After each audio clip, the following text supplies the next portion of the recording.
Bendiciones para todos. Sí, usted está en sintonía de su programa de Aymaaz, el portador de buenas noticias.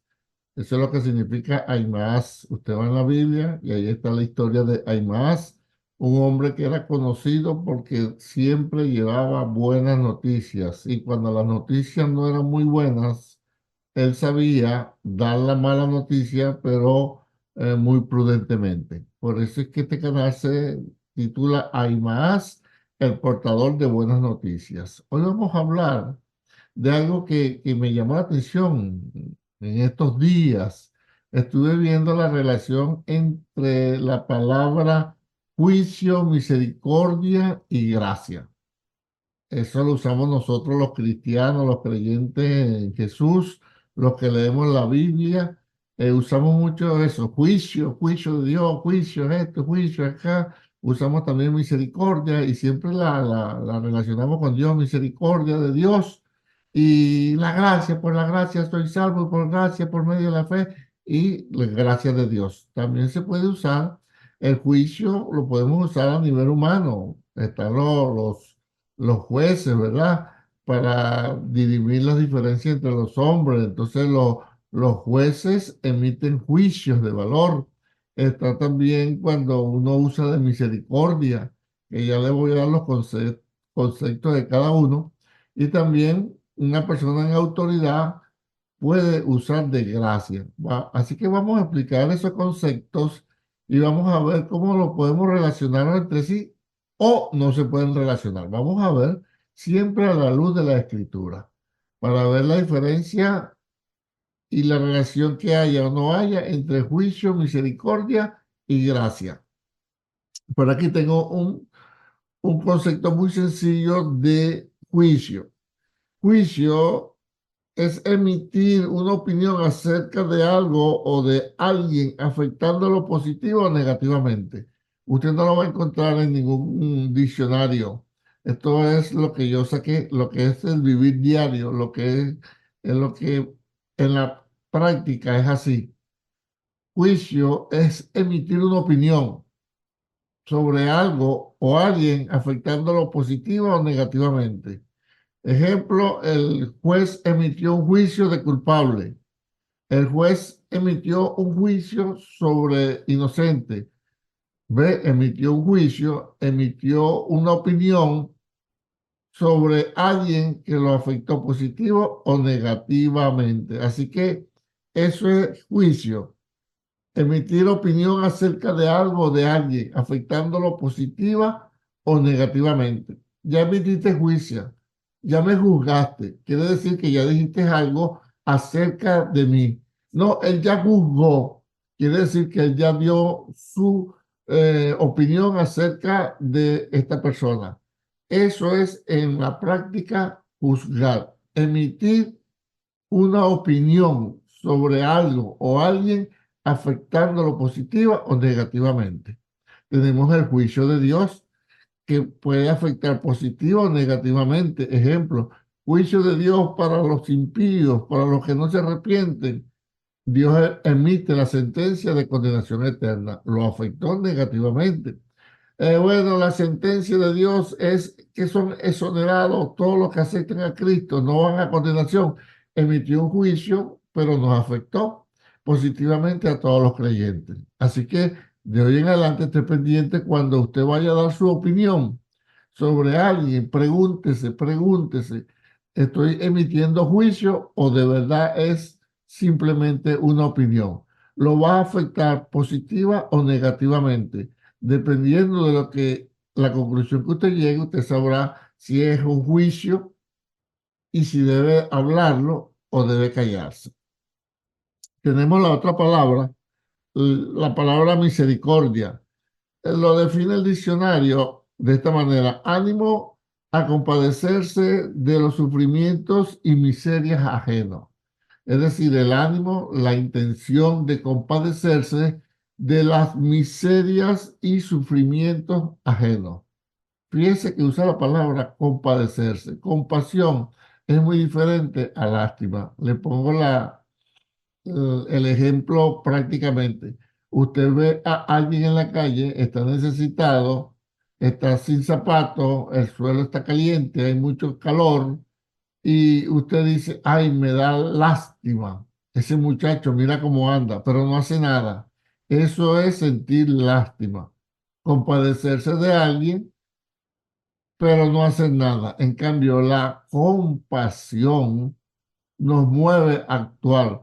La Biblia dice que Jesucristo tuvo compasión de las almas porque las veía como ovejas sin pastor. Entonces le dijo a sus discípulos, oren a Dios que envíe obreros a su viña, porque a la verdad la siembra es mucha, la cosecha es mucho, pero los obreros son pocos. ¿Se da cuenta? Él tuvo compasión. La compasión nos mueve a hacer algo. Ve al muchacho en la calle, lo ve sin zapatos, usted es movido a compasión y entonces usted busca o un par de zapatos o le da dinero para que compre ese par de zapatos. Esa es la diferencia entre misericordia y compasión. Entonces, hemos hablado que juicio es emitir opinión sobre algo o alguien afectándolo positivo o negativamente. Misericordia es cuando nuestro ánimo es movido a compasión por las miserias y necesidades y, y sufrimiento de terceros, que nos mueve a hacer algo, la misericordia. Y la gracia es un favor inmerecido, así tan sencillo. Mire como dice, sí, a ver si lo tengo por aquí. Juicio, ajá, atributo de Dios por la cual, fíjate, la gracia, atributo de Dios por lo cual perdona los pecados de las personas.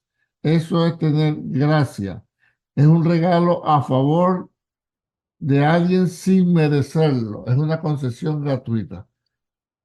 Vea la diferencia entre misericordia y gracia. Misericordia tiene compasión de las necesidades de las personas, de los sufrimientos y busca hacer algo. Gracia es un favor inmerecido.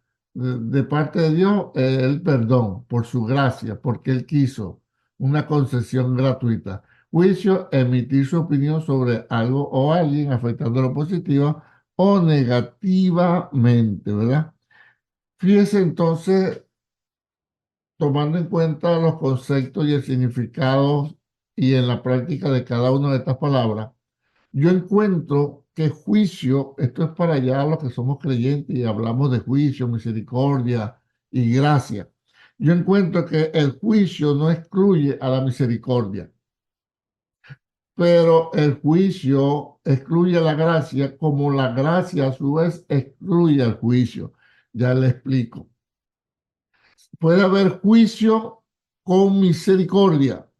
Es más, la Biblia dice que juicio sin misericordia se hará con aquel que no usa de misericordia y la misericordia triunfa sobre el juicio. Santiago capítulo 2, verso 13.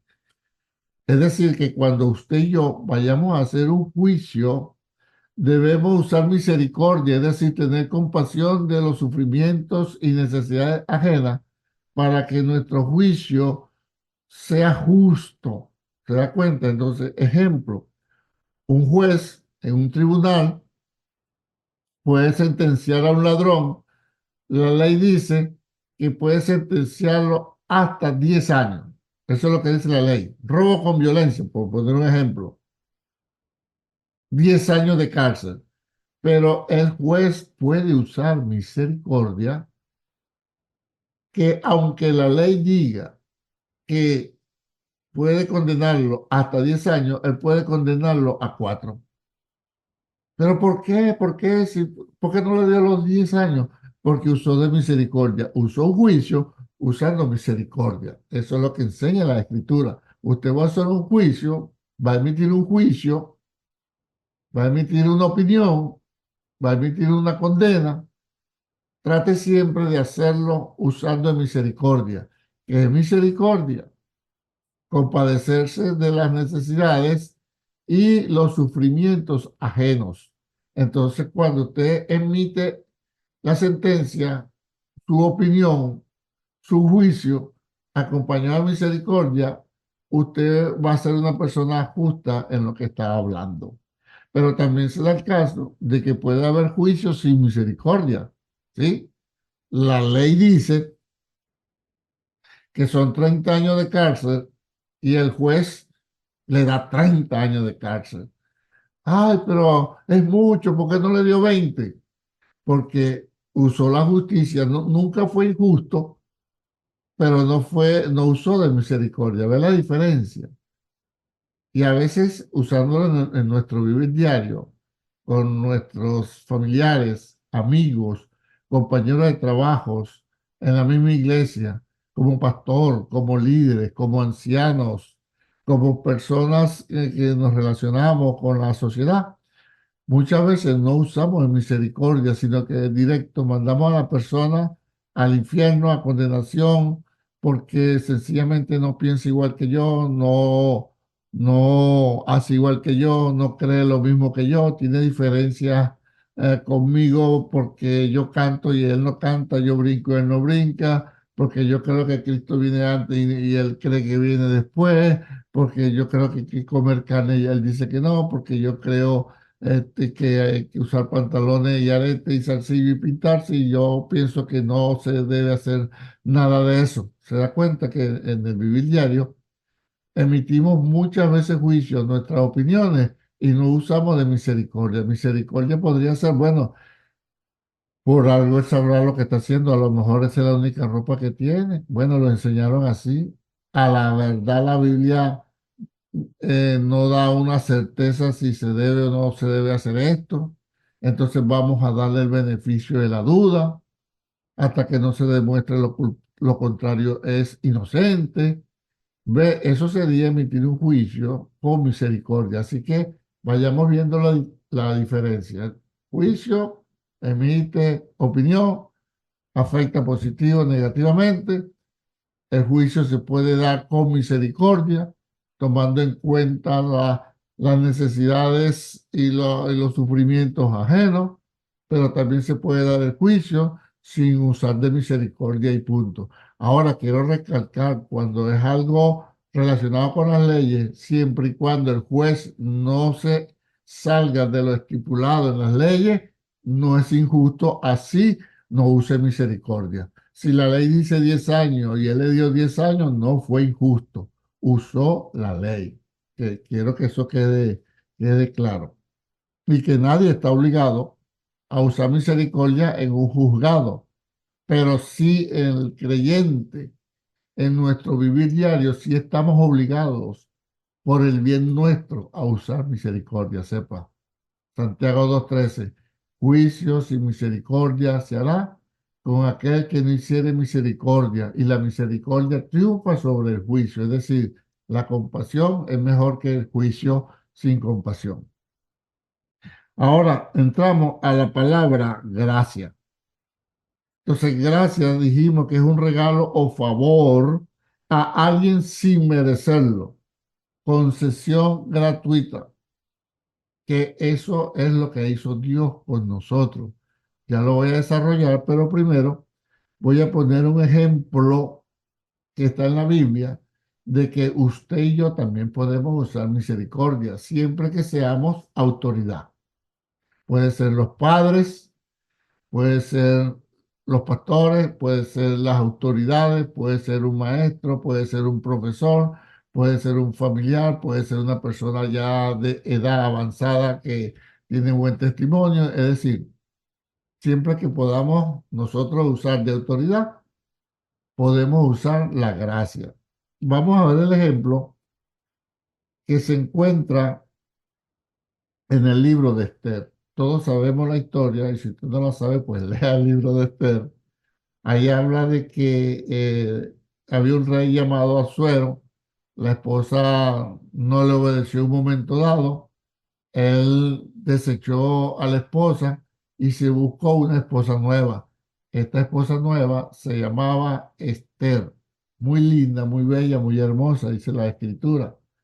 Resulta que para aquel entonces, no sé si hace ahora, el rey podía estar sin la esposa un mes, 2 meses, 15 días, y ella no se podía presentar ante el rey sin ser llamado. Según la ley de Media y de Persa, nadie podía presentarse ante el rey sin ser llamado.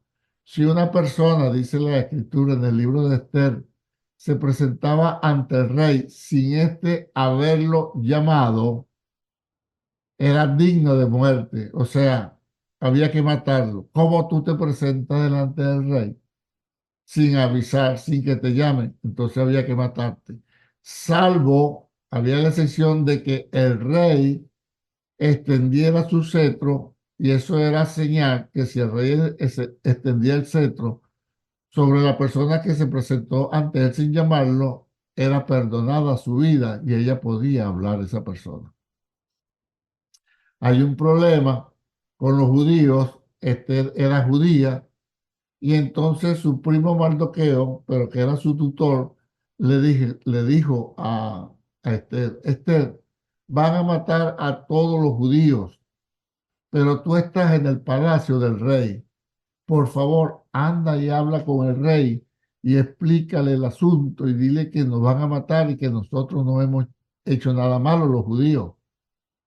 Esther le dice a Mardoqueo, pero es que hay un problemita, Mardoqueo.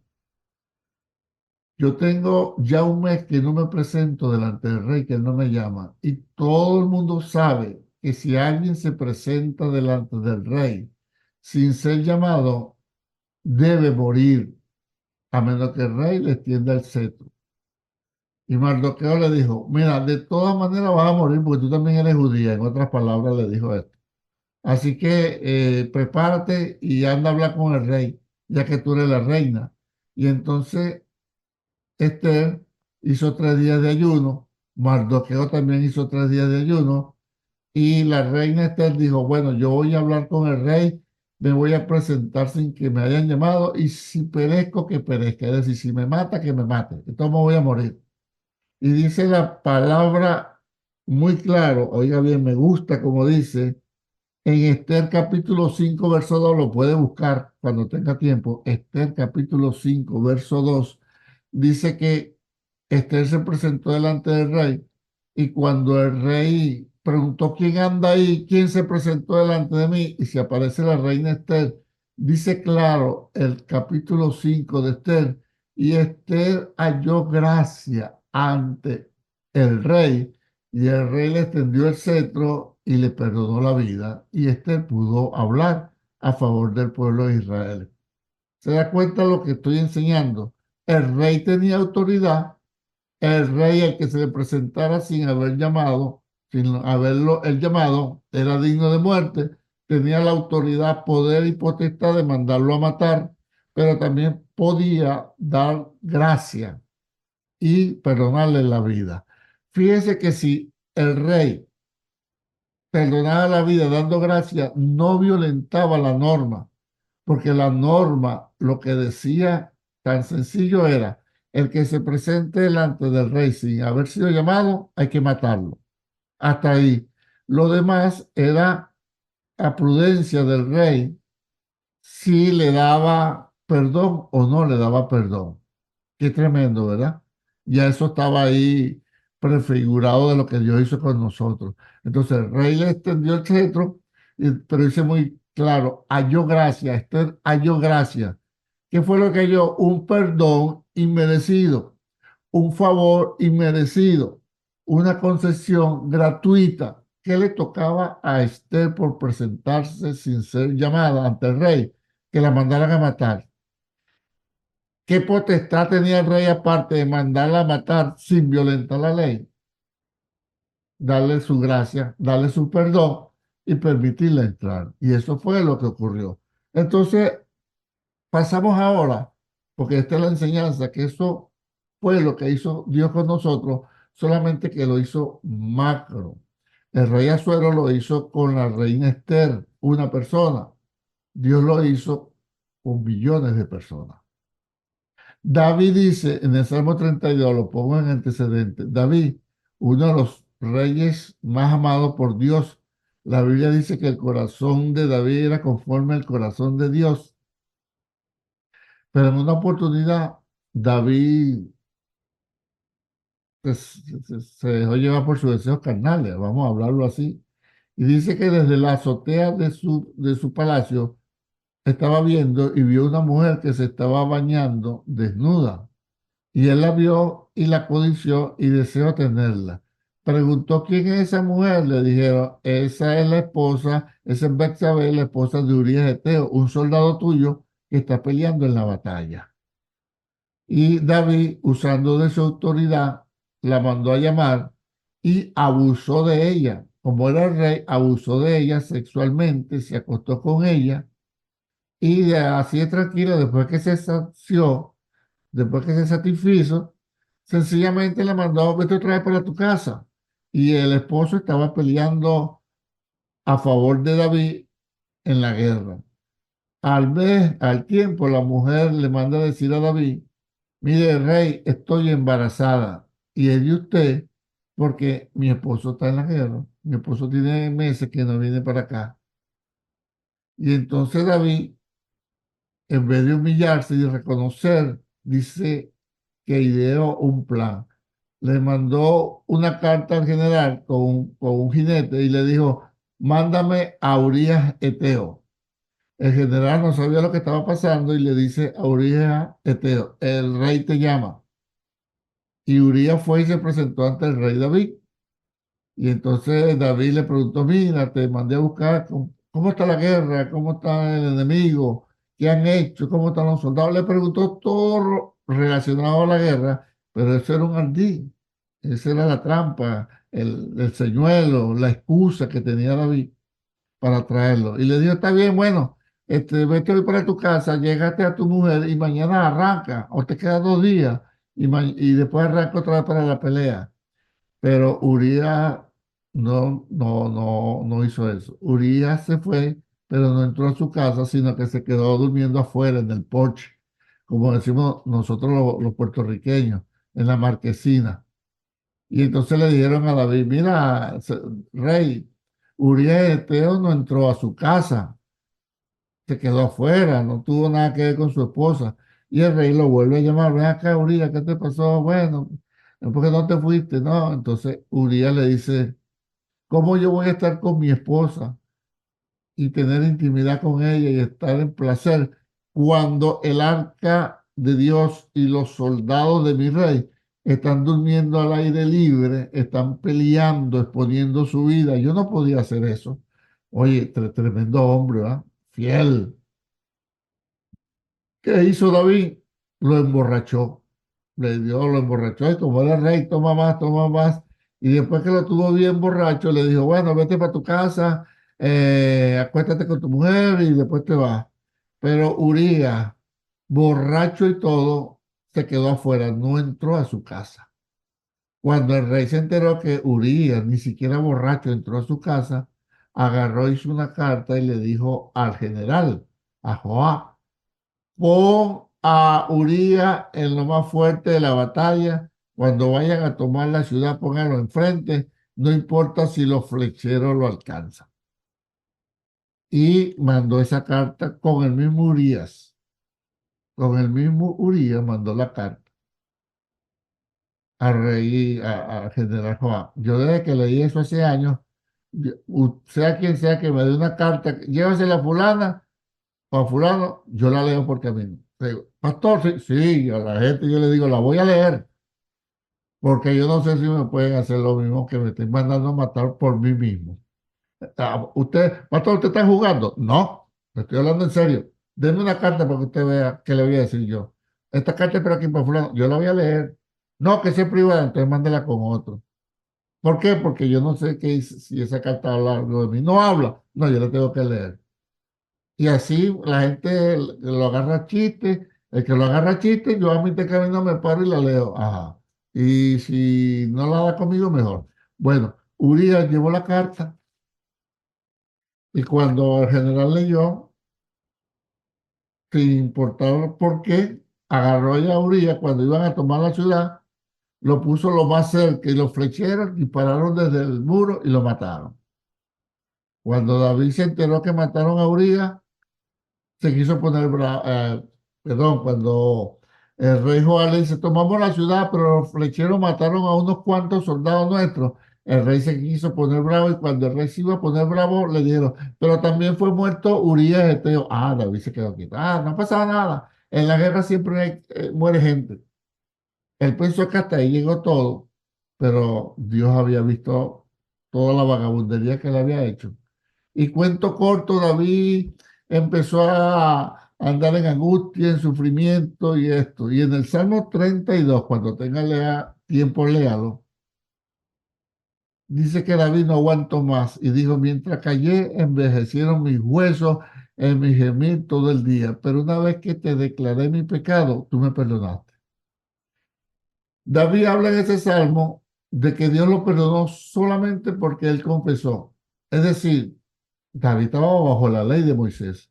Según la ley de Moisés, primero a David había que matarlo. Pero si no había que matarlo, él tenía que llevar primero un cordero, una cabra, un chivo, ofrenda de paz, ofrenda por el pecado, todo para que le pudieran perdonar. Y sin embargo, Dios lo perdonó solamente porque él se arrepintió. No hizo nada y por eso es que Romanos capítulo 6 al 8 dice, citando a David, dice el escritor, por eso como dice la palabra, que David dijo, bienaventurado el varón a quien Dios no inculpa de pecado. Es decir, que desde el Antiguo Testamento ya Dios venía demostrando que la salvación era por gracia. ¿Cómo por gracia? Porque era una concesión de Dios, un favor inmerecido. ¿Qué hacían los sacrificios del Antiguo Testamento? Dice que cubrían el pecado hasta, porque eso era sombra, hasta que llegara Jesucristo. Porque la sangre de Jesucristo, su Hijo, nos limpia de todo pecado. Ese sí nos limpia, ese sí quita el pecado. Es aquí el Cordero de Dios, dijo Juan el Bautista de Jesús, que quita el pecado del mundo. Entonces la sangre de Jesucristo sí limpia. Por eso es que nuestra salvación es por gracia. Dios usó misericordia, que fue compasión, y nos otorgó su gracia. Usted y yo éramos dignos de muerte, éramos dignos de condenación. Usted y yo éramos imposibles de salvarnos. Usted y yo estábamos de espaldas a Dios. Usted y yo estábamos muertos en nuestros delitos y pecados. Y un muerto, oiga bien, no busca nada porque está muerto. Un muerto espiritual no busca nada espiritual.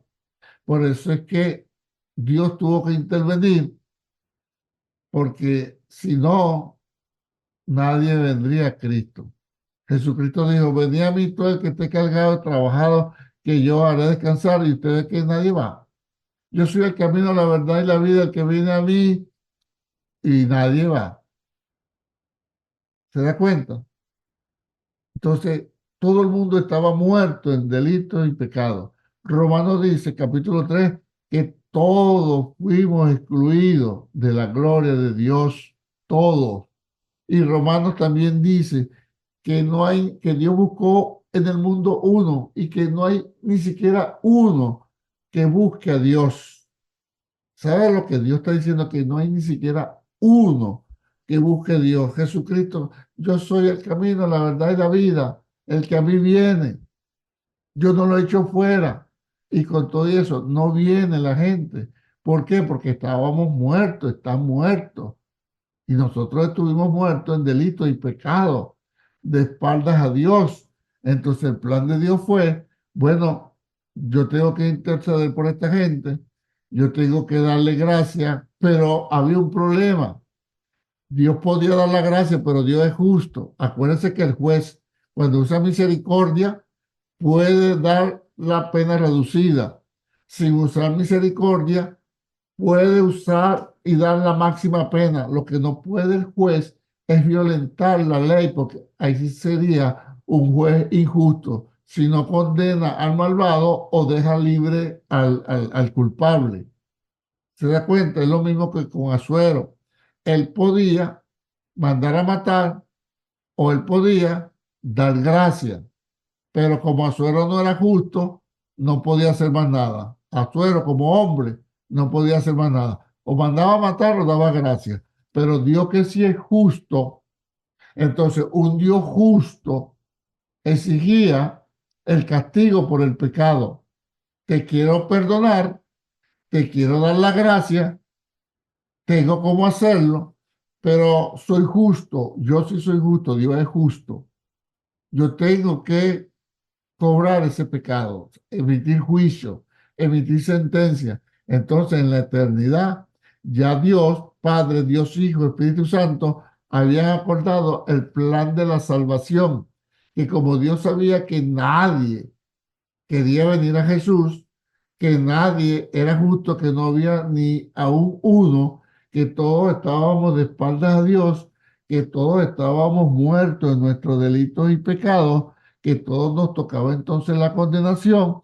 Entonces Dios mandó a Jesucristo en semejanza de hombre, que él no pecó, ni se halló engaño en su boca. Por eso es que Jesús dijo, Juan capítulo 7, nadie me quita mi vida, tengo poder para ponerla, tengo poder para volverla a tomar. Este mandamiento recibí de mi Padre. Por eso, como dice la Biblia, que él no pecó, ni se halló engaño en su boca, entonces Jesucristo, él podía irse humanamente de acá de este mundo sin morir, porque la paga del pecado es muerte, y es ahí donde Jesús dice, yo acepto morir por todo el mundo, yo voy a la cruz del Calvario, yo pongo mi vida, y entonces todos los pecados suyos y míos y de toda la humanidad, Dios lo cargó sobre Jesucristo. Por eso es que dice la Biblia que el que no cometió pecado, Dios lo hizo pecado para que la sentencia de un Dios justo fuera sobre él. Entonces Dios sí podía ahora, por Jesucristo, extendernos la gracia, un favor inmerecido, y darnos el perdón y la salvación y la vida eterna. Por eso es que dice la palabra en Corintios que nosotros, los creyentes, somos la justicia de Dios en Cristo. Somos la justicia de Dios en Cristo. ¿Por qué? Porque la justicia de Dios exigía un juicio, una condenación, y lo hizo por Jesucristo, que vino a morir por nosotros, y entonces ahora nosotros somos salvos por gracia, y esto es por fe, según Efesios 2:8, que Dios por medio del Espíritu Santo puso fe en nosotros para creer que cuando nos estaban hablando de ese tal Jesús, todo eso era verdad, y confesamos nuestros pecados, nos arrepentimos y llegamos al conocimiento de la verdad. Por eso es que Pedro, capítulo 1 verso 2 dice que nosotros fuimos llamados para obedecer. No fue que Dios nos escogió porque él sabía quién iba a aceptar a Cristo. No, él sabía que nadie iba a aceptar a Cristo. Dios sabía que todos estábamos muertos. Dios sabía que fuimos destituidos de su gloria. Dios sabía que no había ni aún uno, ni un justo en todo el mundo. Entonces dijo, bueno, yo tengo que hacer algo. Y después que hace el plan con Jesús, y entonces dice Pedro, capítulo 1 verso 2 que fuimos llamados para obedecer, porque Dios sabía que no podíamos obedecer antes. Por eso es que Él nos escogió en Él. Por eso es que fuimos llamados antes de la fundación del mundo. Por eso es que fuimos escogidos, glorificados, santificados y justificados en Cristo Jesús. Por eso es que no hay condenación para todo aquel que está en Cristo Jesús. ¿Se da cuenta? Que entonces nosotros somos salvos por gracia, porque lo vil y lo menospreciable escogió Dios. Fíjese, lo vil y lo menospreciable, Primera de Corintios capítulo 3, eso fue lo que Dios hizo. Escogió a lo vil y a lo menospreciable. ¿Por qué? Porque nos extendió su gracia, su perdón, pero como Él era justo, Cristo lo pagó. Que Dios nos ayude a entender esto, que Dios nos guarde, pero sepa, no existe juicio y gracia justo. Uno exime al otro. Si emito juicio, no hay gracia. Pero si uso gracia, el juicio se queda a un lado, porque juicio, emitir opinión que afecte favorable o negativamente a alguien o algo, pero gracia es un favor inmerecido. Usted y yo merecíamos la condenación, pero por gracia somos salvos, porque nos escogió en Cristo, porque nosotros no íbamos a obedecer, pero Dios nos llamó ahora por el Espíritu Santo. Que Dios nos bendiga, que Dios nos guarde paz, salud y bendiciones. Recuerde, le habló su pastor Sergio Cabello. Si esta palabra le ha sido de edificación, pues dele like y compártalo. Si no le ha sido de edificación, si no está de acuerdo, pues no le dé like y mucho menos lo comparta. Pero lo justo es, lo justo, mire la palabra que uso, que si a usted le gustó que si fue usted edificado, que si usted entendió, pues le dé que le gustó, que no es mentira, y lo comparta para que así como usted fue bendecido, otra persona sea bendecida. Pero si no le gustó y no le edificó, pues no le dé like ni lo comparta. Si quiere dejar su opinión, puede hacerla respetuosamente, que asimismo le vamos a responder su comentario. Si desea que tratemos un tema en específico, también háganoslo saber. Puede hablar conmigo en privado por mi correo electrónico, el cual es Sergio Cabello 50, ese 50 es el número 50, Sergio Cabello 50 @gmail.com.